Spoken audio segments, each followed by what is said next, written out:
hundreds in a year. What's the difference between a retention pond and a detention pond? A detention pond or area, it'll hold water after rain for a little bit and then it just dries up.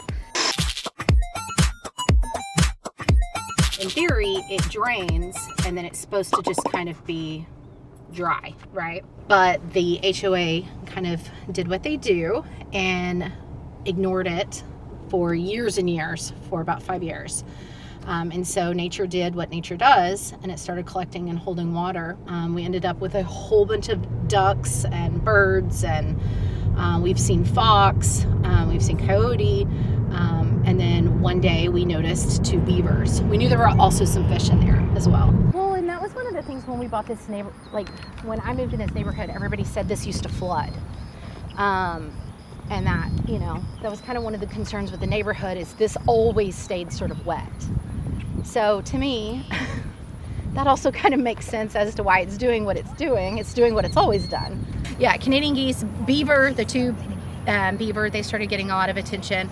And so people started posting because they're cute, you know, and people were enjoying it and excited about it. And so we're not sure who, but somebody caught wind of it. And I guess a citation or a threat of a citation was issued to the HOA. And then there was a massive overcorrection on the HOA's part. We just woke up one day and they were draining it. Yeah.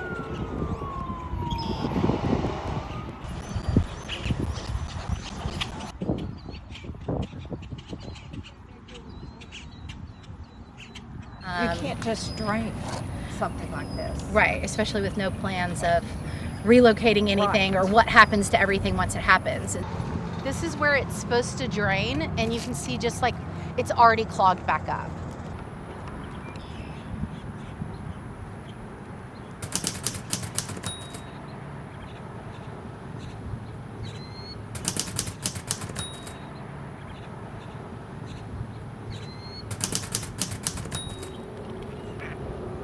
If their habitat is destroyed, the whole ecosystem gets, you know, unbalanced, and it's just hard for some of the animals to survive.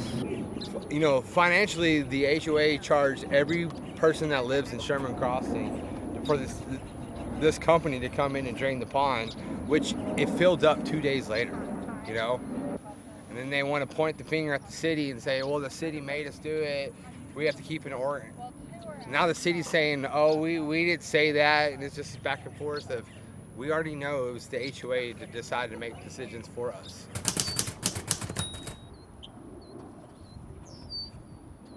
For the most part, the community is really on board with trying to figure something out about how I can just kind of exist.